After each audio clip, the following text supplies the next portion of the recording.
vocabulary? No. You're fine. Because my dad, he says the same thing. It's Your dad tells you that you have a bad vocabulary? He's like, you're such a fucking idiot. And I'm just like... Jesus, we're going to talk about that today, too. Dad, I know you're being funny. No, I'm not! I'm being serious.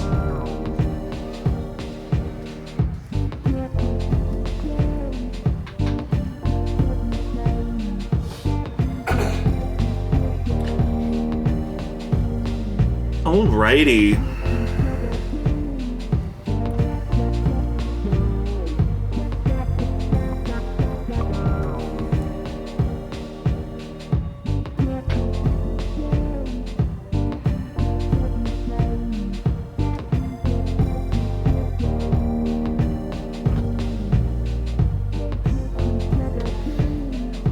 Double Dose. Jacob V. Weekly. Pre-recording. Joe, can you go kill that record? So we don't get flagged. I don't know if you can hear it. We had a lovely Father John Misty live at Third Man Records in the background as we were getting set up, but we were... I was driving around playing Pokemon Go this morning and was going over my show prep for today and really felt ready to go, so we were trying to jump on. Again, that's original intro music. I was about to plug, my impulse for some reason was to plug the intro music. Be like, yeah, that's brought to you by, oh, guess what? Us. So. Is your audio coming in a little hot? No, it's good. It's good. I got it all dialed over in the ATEM here. Let's just take a peek. At some of our check-a-doodle. No, yeah, we're good. I was playing with this probably. I should probably give that a little sip. Woo! Okay, so my God, Joe, how are you? We've hardly talked. I wanted to go in hot because I haven't talked much today.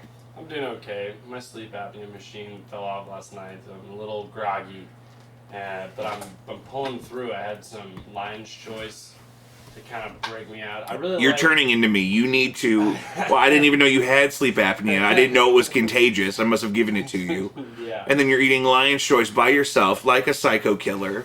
Okay, look. The location near me is one of the most quaint, clean. You're going inside? Oh, I'm going inside. Oh, I love this. They don't have a drive-through, but it's just as clean, and the clientele, they're all just these adult people with shirts on. And they're like, what does that mean? They're like, don't talk to me, and I'm like, thank you, and that's so you go in and a bunch of clothed adults just don't talk to each other? Yeah, like that's how. That does sound nice. Yeah, it's kind of like being at a strip club or something. It's just like, you're just sitting there, just let me do my thing. You know what I mean? Like with the other patrons, you mean? You're not acknowledging, oh hey buddy, we're both at in this case, the Lion's Choice, or right. Like you were saying, the adult entertainment establishment. Right. Whether that's a movie theater or a dance, I almost said farm, dance factory. Dance farm. Actually, if we opened a club and called it Dance Farm, I'd go to that at least once. Yeah. Dance Farm? Yeah. The musical? It's been a crazy week. So, I mean, crazy week. Anyone that's in my industry in education knows that, schools that week before Thanksgiving, that's its own challenge, and we made it. That's all. That's all that happened. Really. How about you, Joe? Did you have classes this week? You're off the whole week. No, I did have class. I had a big project due on Monday. Yeah. And I've got a project due this Monday, and I mean they give us work. I think they're trying to speed up this semester. So. Yeah, they probably want to put the kibosh on that. Yeah. If they could just email you a final and peace out, girly. Yes, honey. Exactly. That's what I'm saying. I've been saying that. Yeah. Oh, my wife's been doing our budget, and she told me I have a $40 a week Coke habit. Diet Coke. $160 a month on Diet Coke, apparently. She got me a really cute Christmas ornament that's sparkly. It's a sparkly, can of Diet Coke. You know what I mean? It's not a full-size can, but it's small, like a Christmas ornament size that would be appropriate for a Christmas tree.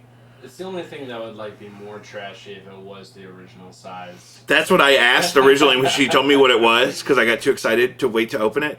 Yeah. And I was like, oh, is it like full size? She says, no, it's like, with maybe a third of the size. But then I was reminded that my poor sweet cousin Amy, God rest her, people in that family, in that part of my family, seem to have this habit of burying their loved ones with like consumable items that they enjoyed throughout their life. Apparently, this isn't common. Have you seen this? What am I? So, like, okay, for example, I'm looking at my Diet Coke ornament that my wife got me, and I love it. But then I'm thinking of my poor sweet cousin Amy when I was at her funeral. It was an open visitation, and there was a can of Diet Coke in her casket with her body. It probably exploded because of the pressure underground. I don't think that's how that works. The boxes are made out of wood. I saw. And I'm certainly not trying to make fun of anybody here. I'm just thinking about. No, it's because it's kind of silly. It's kind of silly, right? It's kind of crazy. Well, here's the thing. I was thinking about that, and I told my wife about that, and my wife didn't know that people really did that. And I said, it happened at her grandfather's funeral also. My great-grandfather, Sylvester, God rest him, in his casket were, like, Raisinets. Like, somebody got him a gift card. Like, he was, like... Gift card? It was super Egyptian. That's awesome. I'm thinking that there's maybe one person in that family that does it. Because, like, for example, my lovely, sweet, dear Aunt Pat, that's my common relative with all of these people that I'm thinking about. I go to these funerals and they have Diet Coke and Raisinets in their casket with them.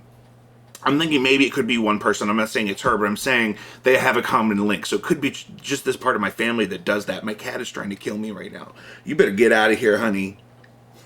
He jumped up and put his claws in my gut meat like he was going to climb me like a cat tower, and I can't have it. He loves when we're talking. He wants to come visit. He just loves the sound and he wants to be a part of it. But good God, they weren't declawed because, we're a humane... Christians. We're a humane rescue home. Oh, God. I was thinking about this the other day. I had to tell you this story. I almost fucking died in an O'Charlie's when I was a kid. Like, I want to say middle school. It was when I had braces, I think. The old O'Charlie's I almost died death story. Yeah. I almost... Because my grandfather couldn't... Here's the thing. My grandfather... It was just me and him, and he couldn't hear me choking. Set us up. He couldn't, so I'm sitting at an O'Charlie's. He's pretty deaf from working in car plants, and I had like an orthodontist appointment or something, which is why it was just me and him. Usually it would never be just me and him, be me and him and my brother, or me and him and my grandmother and my brother, but it was just me and him. And he can't hear. And I fucking take down this fat wad of buffalo chicken meat off this sandwich. Like, too big of a bite. I'm known to do this. I eat too fast, I get way too excited, and I just go after it.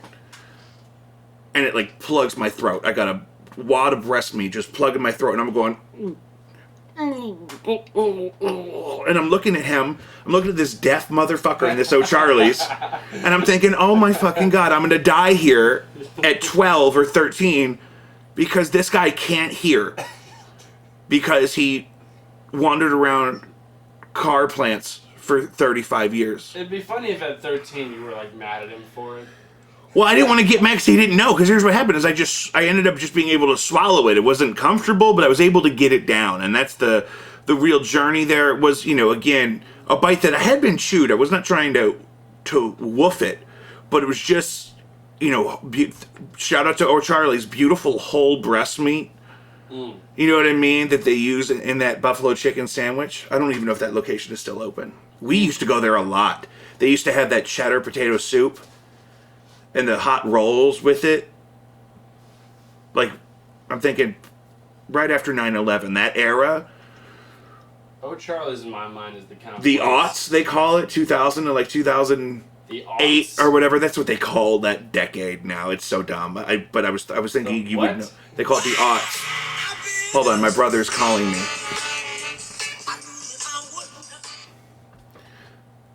Hey, Bug, you're live on air on Jacob V Weekly. This isn't appropriate. I forgot to turn my phone on silent because I didn't want to lose the magic, so I just... Oh, that's fine. Whenever you're done recording, give me a call back, okay? Okay, are you okay? Everything's fine. Just gonna talk to you about something. What is it? What is it related to?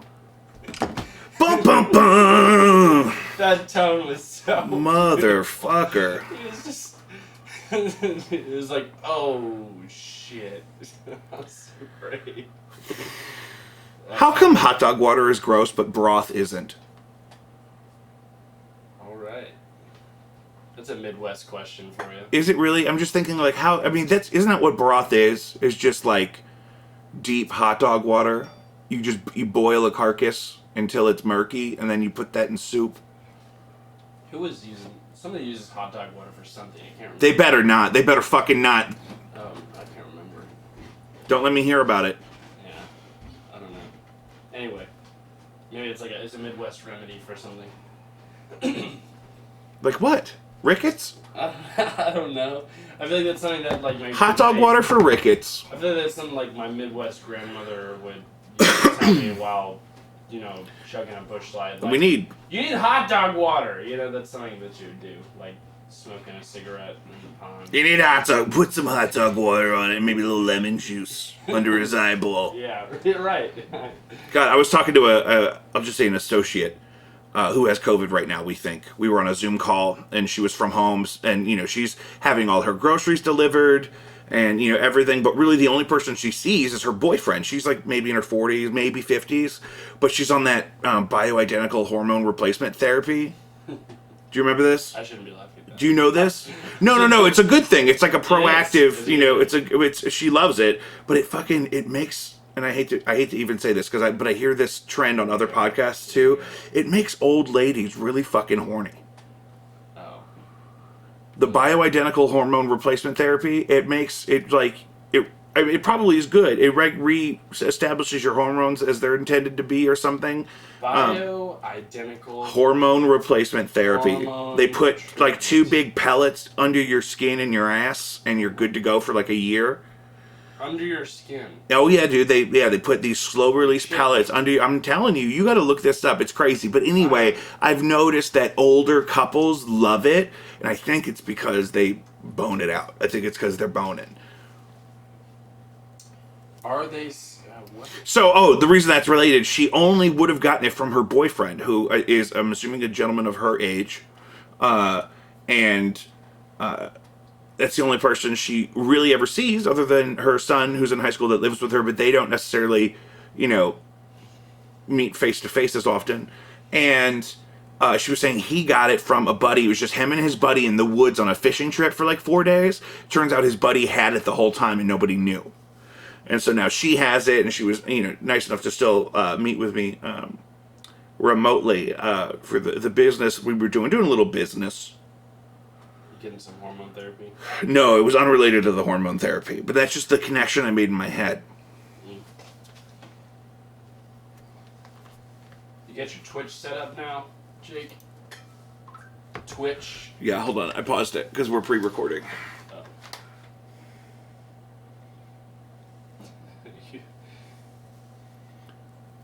Your brother?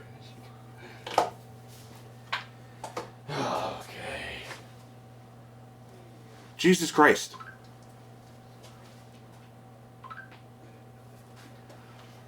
No, I wasn't live. I was just recording.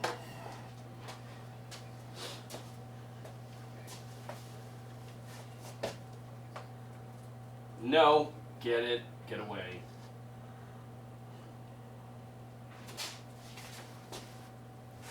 Yeah, I heard you. I'm listening.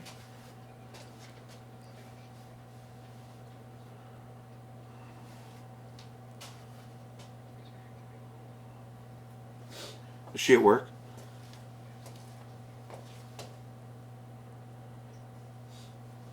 Okay. No, you're fine, baby. Yeah. Love you too.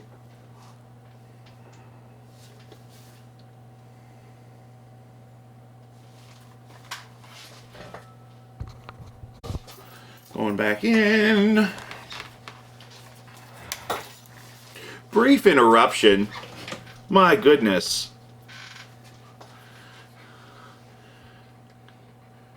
Joe, how are you over there?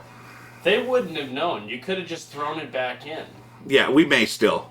Okay. We may still, because, I mean, it's two separate video files at this point. We could glue them together at any point. Yeah. Glue 'em. Yeah.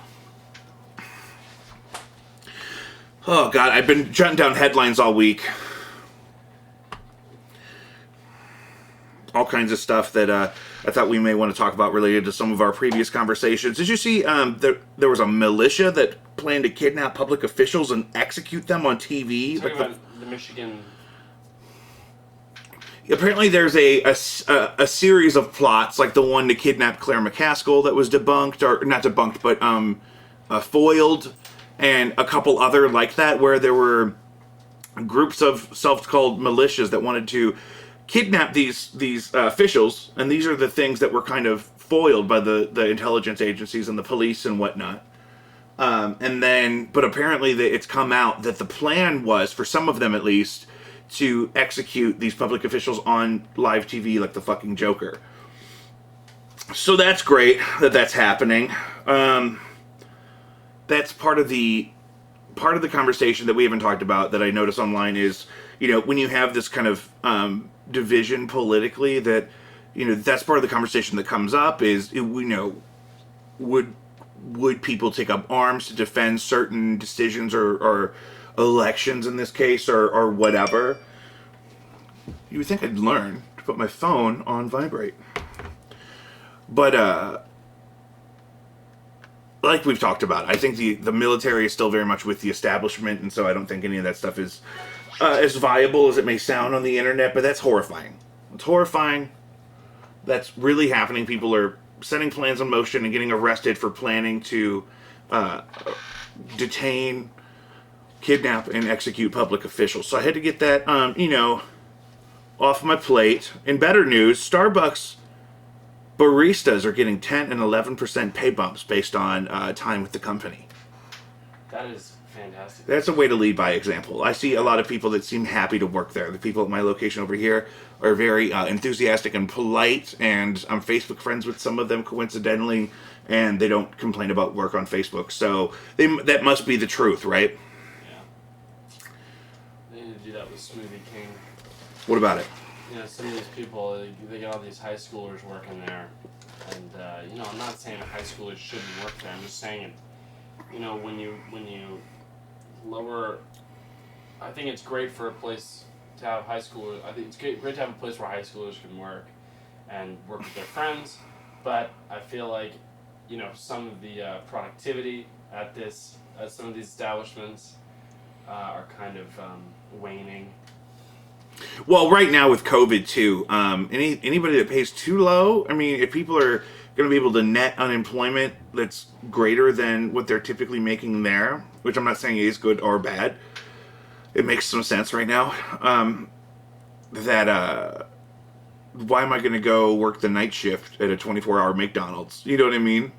Yeah. Unless I'm making something that's going to be competitive therein. However, the night shift at the Creve Coeur location, the 24-hour McDonald's, always kind, always excited to see you. Don't do that.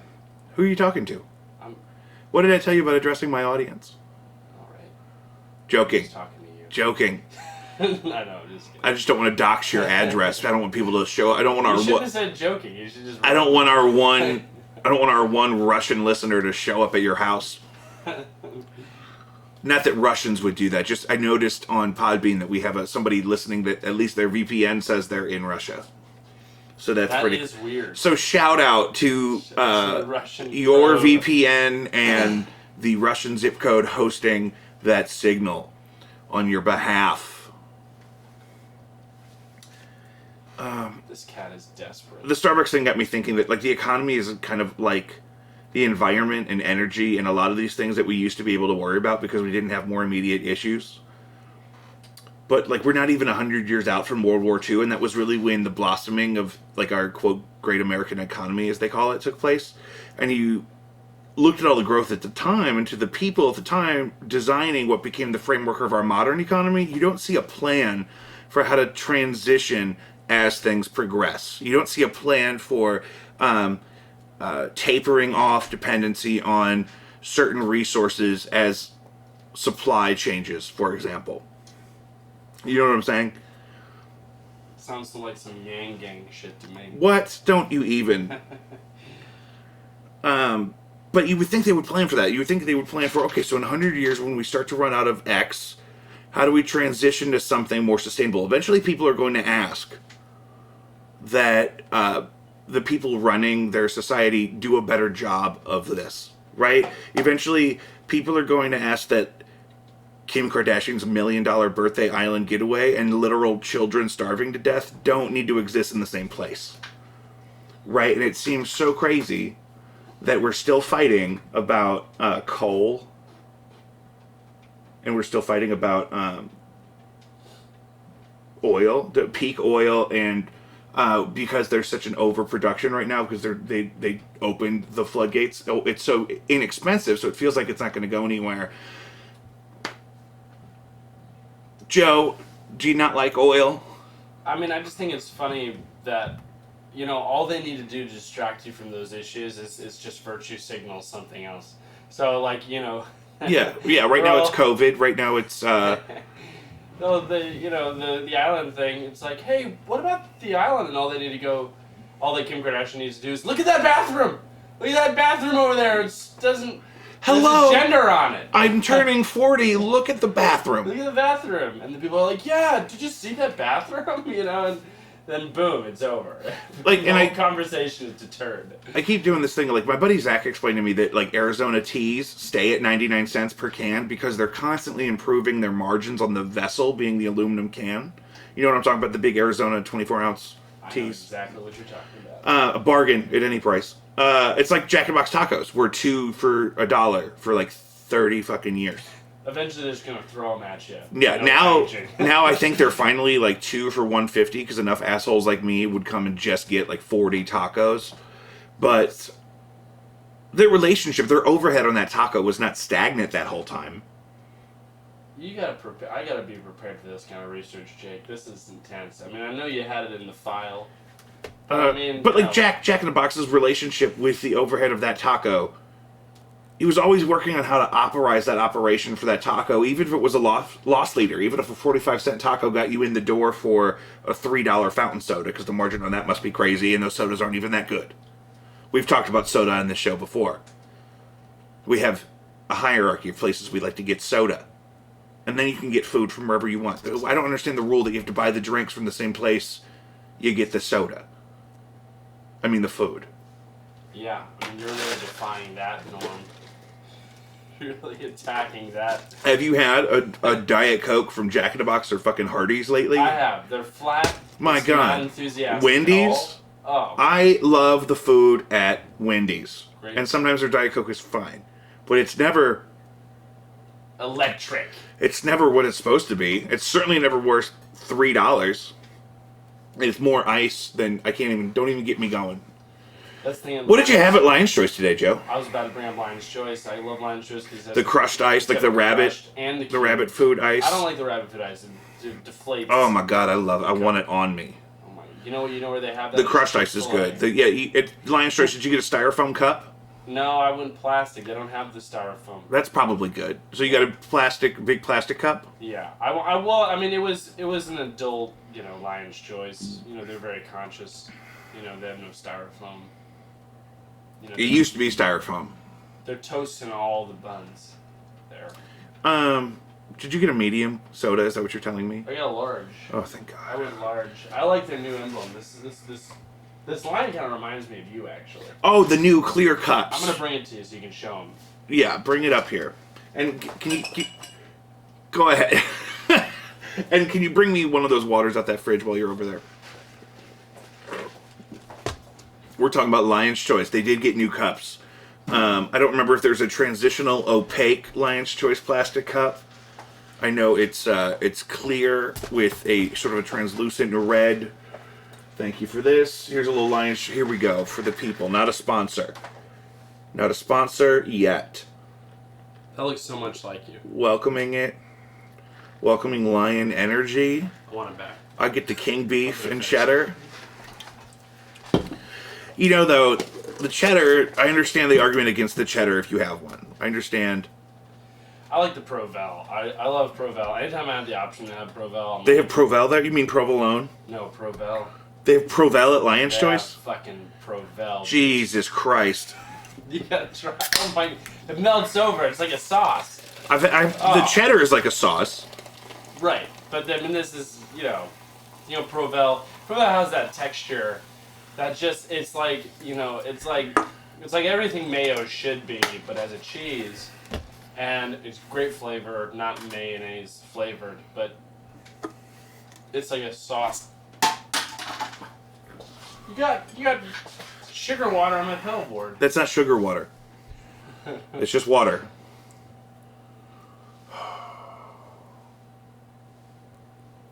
That's such a dead air. Good chocolate shakes at Jack in the Box. Have you had the JB chocolate shake? I've had an Oreo shake from Jack. You gotta get just a straight up old school chocolate shake at Jack in the Box. Do yourself a favor. It's a sleeper hit. It's a fan favorite. God, we have some exciting guests coming up. We have guests for the first time coming in. What? Hopefully this week we're going to talk to a really good friend of mine that a lot of people are going to be excited to hear from. I'm not going to announce any names until I have commitments and dates. But we're also going to meet with a good attorney friend of ours in a couple weeks to talk something about some election law and just some perspective for kind of normal people like us on kind of if there's any issues still there, or kind of a good friend of ours who's has close professional experience to that kind of field. Also some local talent, another local content kind of dude that I've invited. I was really thinking, Joe, we need to book Beetle Bob. Beetle Bob. Oof. I'm a huge fan. Who is he? Beetle Bob, are you serious? We definitely would have to book him remotely. That's part of why I'm not announcing who's coming on yet in the next 30 days, because we have some technical things we want to figure out, because I'm not just bringing strangers up in my home, in my sanctuary. Does this say MILF the Rapper? Listen, that's a sneak peek. Okay.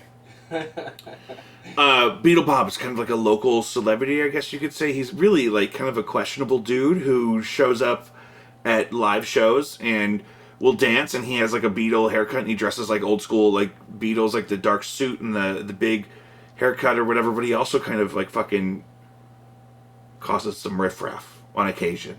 He's also known to have like one of the area's largest group texts that he will add you to if he gets your number, and then you'll have to block every number that ever replies to that group chat. That is happening currently to a friend of mine. Dude, he wakes up, dude, I got fucking... It'll be about whatever. It'll be like shows. It'll be about, oh, check out, I was on KSDK this morning. You can see me in the window. We'd have to book him remotely. I totally understand why podcasters have studios outside of their homes. I think I do know this. But like, guy. what if we fucking doxed him? What if we like called him out because he's like known for like all the theft, and like if we just pulled him like for like walking out on bar tabs and stealing merch from bands and stealing all kinds of things. Apparently, like what if we just told him we just wanted to interview him, and then he came in and we like, hey Bob, welcome. Listen, where's my Mac Mini from 2017? What the actual fuck, Bob? Like if it was like To Catch a Predator, if we were like, Bob, have a seat. We got you a nice little ankle bracelet, Bob. If you struggle, Joe is going to shoot you in the head. It would be funny. It would be like, what is it? The cop show. It's the Los Angeles cop. Yeah, he has the short shorts on all the time. No, that's Reno. Reno 911, which is outside of Las Vegas. Well, and they have the guy who's always in like roller skates or something. Terry. What's his name? Terry. It's like Terry. It's like he kind of doesn't. Kind of like a criminal that's not really self-aware. Right. Yeah, that's true. That's a good way to describe Beetle Bob. Yeah. Oof. And he does so much, and he's such a local hit that people don't really care. Like local hit. I mean, Beetle locally. Bob. Well, no. You know, a local hit for me. I grew up with Baton Bob. There was a guy we called Baton Bob that would stand in front of Barnes Hospital on Kings Highway in very lovely outfits and twirl a baton and do like a whole routine, and it was just up and down Kings Highway in the middle of traffic, dancing and expressing himself. He moved to Atlanta, and then I thought he moved back and got married on the grounds of the Arch or whatever, but I heard he moved away because people kept like beating him up which is just terrible. But he would be so much better of an interview, I think, than Beetle Bob. Beetle Bob we couldn't have Beetle Bob in here. There's too many small things. There's too many. Look, I got this like little adapter. This would be gone. Forget about this. Are you on your phone? No. Are you looking up Beetle Bob? Maybe.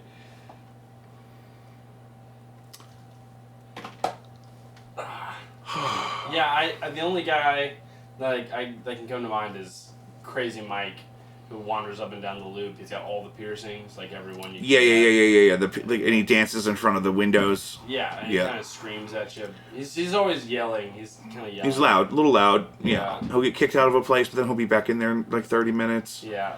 Yeah. We're going to talk about mental health. Trigger warning. I warned Joe that I had some stuff prepared that I really thought was important to talk about that's going to be kind of deep. Is that okay with you, Joe? You need the sound effect of the trigger warning. It's just shotgun. I got this thing. Well, that's exciting. You need like sirens, like boo, trigger warning. Yikes. This is going to sound fucked up. Here we go. Yeah, I used to be afraid that my dad was going to kill me. Oh, we're going there. Yeah. There. Have I told you this? Well, no, but I guess I can bring up some fetishes or something to. No. It's not like that. Oh. No, not like that. Some of my clearest memories from elementary school was looking out the classroom door into the hallway, which was because the classroom doors were always open, because that was the cool thing at the time, I guess. And for some reason, I would imagine my dad walking into view and shooting me with one of his expensive shotguns he hunts geese with. And I would look around the room and think about where I would hide if that happened, if he showed up. And that's what I thought about when we started doing those intruder drills in schools when we were kids, and we started doing lockdown drills. I was like, oh, what if it's my dad? What if he's going to shoot me? And this was also tons of background on this. But I would look around the room. I remember doing this in like 5th grade, looking around the room and thinking, okay, where am I going to shield myself behind this MDF table? Like, would this be good enough? Is there a place I can hide? Is there a place that I could like crawl out, like maybe through the drop ceiling? And when I was a teenager, maybe 13, he told me it would be not good if I turned out to be a, quote, pole smoker is what he called it. And he said he had guns that weren't registered, that had never been fired, and would be completely untraceable. This would have been vaguely 2004, 2005. Peak W. Bush, who I remember watching on TV saying, marriage is going to stay between a man and a woman. That's it. He said that?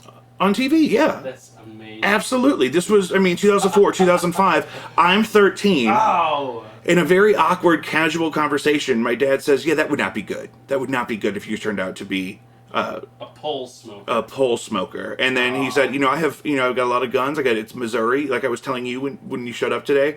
It's like, you don't necessarily have to have a gun, like, registered or announced. There's a record of it, of a bill of sale, but that's the minimum in Missouri. And so he was explaining at the time. You're helping out the Russian listener. Am I telling too many secrets? Anyway. Yeah, wouldn't that be great if the FBI started following us around because we told people you can just have guns in Missouri, especially if you don't have a criminal record. Oh yeah, it's crazy. It's wild out here. But so my dad says that to me around the same time I'm trying to figure out my identity. My mom has been suffering my whole childhood because I was such a weird little kid. She was just worried about the environment I was going to be in, and it's like, am I going to be in a place that allows me to be whatever kind of weird I want to be? But then, She started with the gun guy? Yeah, well, that's what I'm saying. That's what I'm saying. This is a great point. And Mom! It's so complicated. But, and then Bush is saying that on TV. And then later in California, they legalized gay marriage just in California, but then Prop 8 took it away, like the same week of the Grammys or some shit. I remember it was all over TV. I was well into my teaching career, an educated, certificated adult. I was in a summer session serving on a district-wide assessment committee when I got the notification from CNN on my phone that the Supreme Court miraculously ended the same-sex marriage debate. It was miraculously over, and people could just get married, like humane, like real people, and right? Now you're a gay pole smoking whore. Yeah. And there's a target on my back. And it's weird for some people to hear me talk about this because I'm married to a woman, a biological female, and we're both pretty genderqueer. We're not necessarily, she's not super feminine and I'm not super masculine. but we're madly in love and compatible, and we're friends. And she's the hardcore tatted up bitch I've always dreamed of, and I tell her that all the time. And we have a really perfect life together that we've grown like together as a unit and developed this lifestyle that we really enjoy. And I have no regrets about that at all. I wouldn't trade my wife for anybody. So I don't want to represent it in a way that it's like that, but I just have these memories from my journey, and I know I'd be different. I know I'd be different if our society was farther along when it needed to be, for me at least. I'd be a different person if we hadn't spent so much time being afraid of letting people be themselves. I'd be different, maybe even happier, if my dad hadn't literally threatened to premeditate and conceal murdering me if I ended up being gay. But this isn't fair. This is not fair to him. Wait a minute. This isn't fair to him at all, because I've never told him any of this. Wait a minute. He probably doesn't remember saying it. Pole smoking, you mean second dick? Yeah, that was his implication. I thought we were talking about weed. No, I'm sorry. And my dad makes up euphemisms. That's so weird. Well, maybe he was talking about weed. No, he was not. Pole smoking? Mm-hmm. Okay. Yeah, meaning fellatio. Yeah, but... Okay. So that was something he literally said on the same time that was the debate in the 2004 election, was whether or not was it 2004 or 2005, whatever the year was. Yeah, it was in 2004. Was gay marriage was a huge part of that that election cycle. I miss that event. You were too young. You were too young then. Just I mean, go around and say stuff like that. Oh my God, it was wild. And that's my America. Yeah, where are you going? I'm gonna turn off the lights. Why? We already started. It's just gonna look nicer. Okay. Great. Okay, should I start some slow music underneath us too?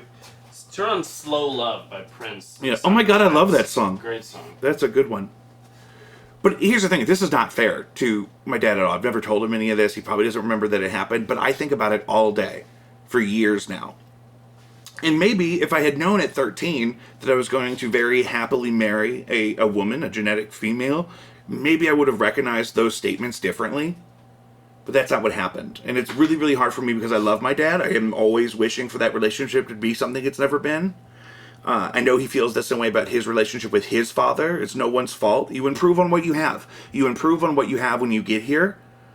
And some of us start with more than others. My dad certainly made sure that I started with way more in my journey as an adult than he did. It's totally traceable. I can trace my success back to my earliest opportunities and upgrades in our life. As my parents made decisions to give us access to the best education and to then later literally fund that for me. I mean, writing checks for thousands of dollars every semester to supplement my tuition expenses, which we were doing very, very cheaply, and that was not a little bit of money to them at any point, much less then.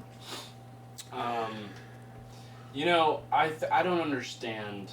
I don't understand fathers who don't raise their kids as devout Christians, but also have a problem with being gay. Because I think that's, with my dad, the only conflict he's in. It's so interesting. Well, the only conflict he is in is a religious one. He interprets a mandate from the scripture for that argument, and then it's hard for him to know how to rationalize that with other people who don't subscribe to that same doctrine on the outside. But I mean, truly and honestly, if he didn't believe that, I don't think he would have a problem with people being gay.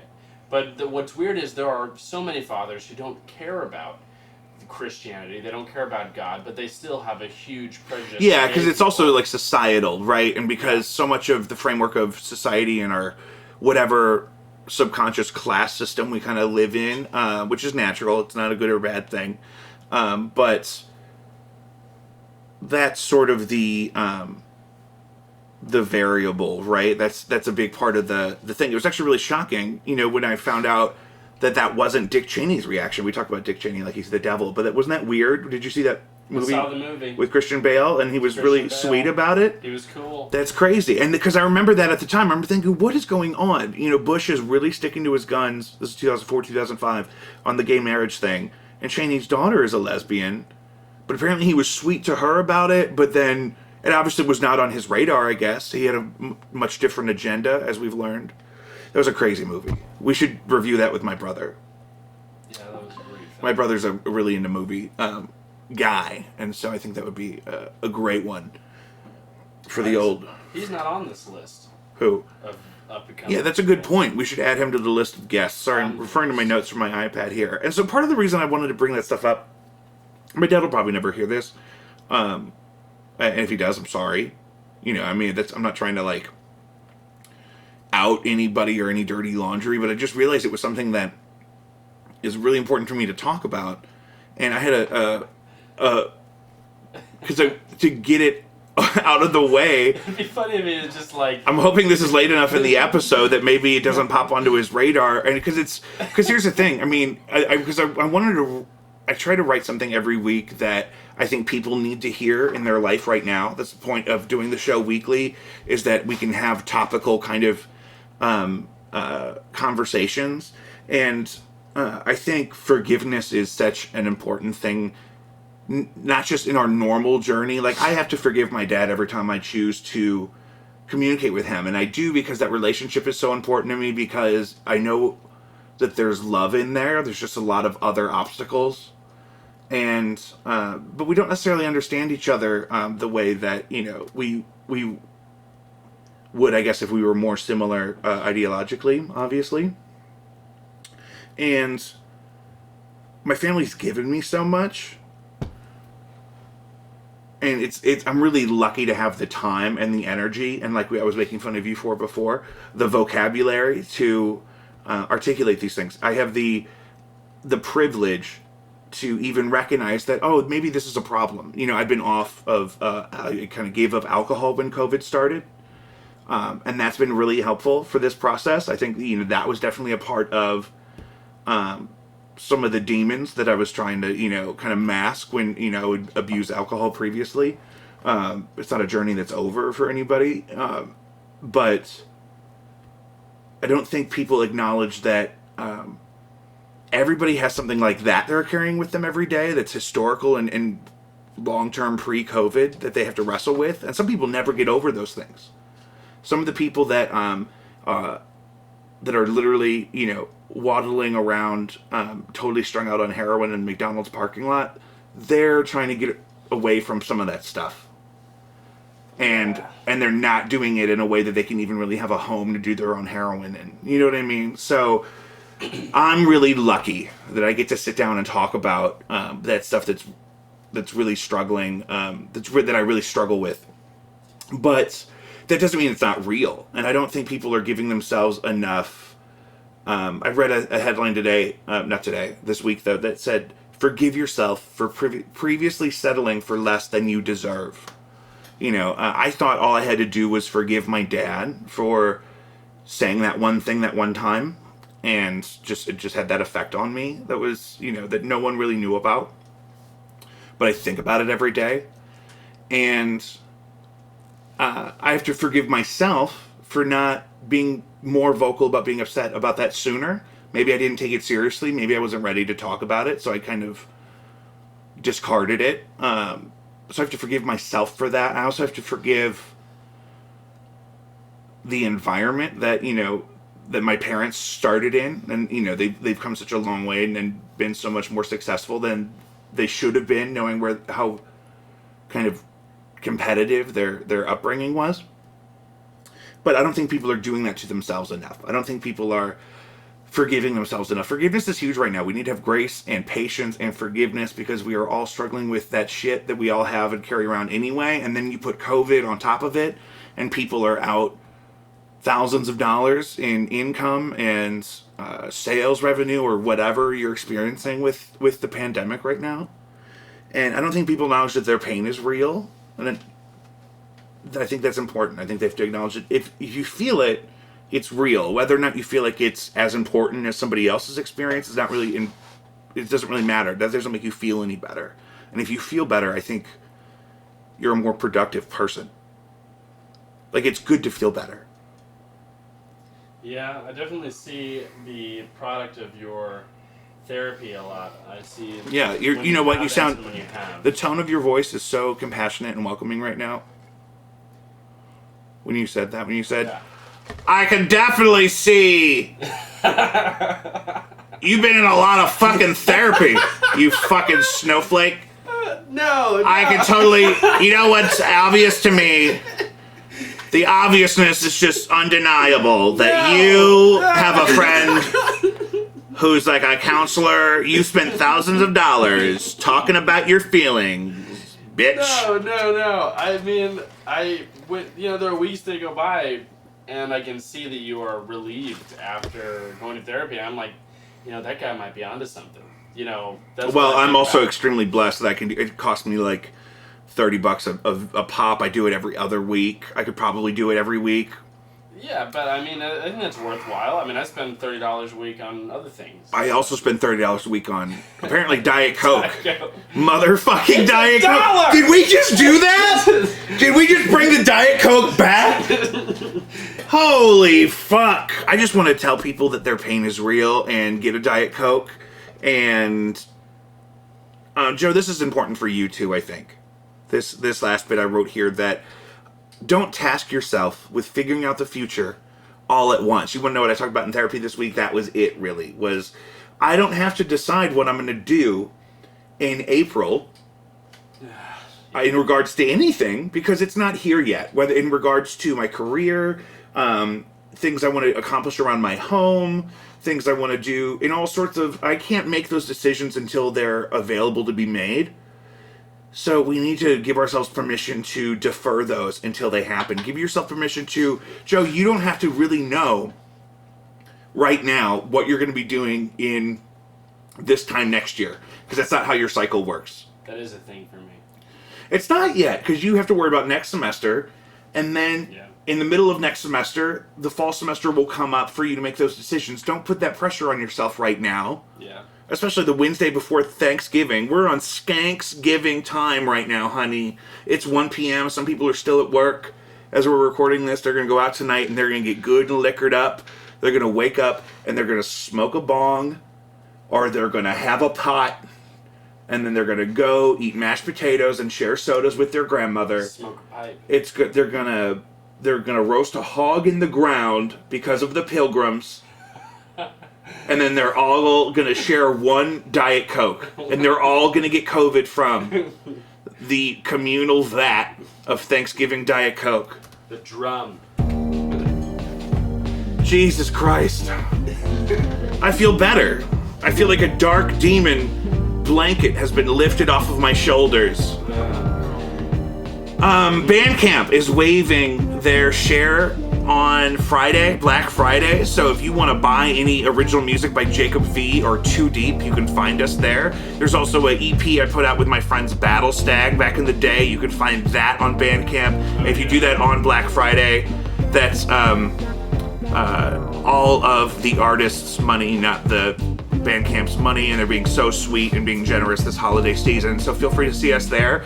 We have a live album. The performance is on our YouTube channel. And the album is everywhere you find music online: Amazon, Spotify, iTunes, Apple Music, Deezer, Dozer. We also have original music on those platforms that is, studio quality. Follow Jacob V on your favorite Spotify platform. Please, please, please like, share, subscribe. You guys are really doing great. Our analytics are crazy. It doesn't make sense that you're here again, but we really, really appreciate it. And it's really helping my life, and hopefully you can let it help yours a little bit. I'm going to go make Joe clean up my house because I'm having my in-laws over. Battle Skank!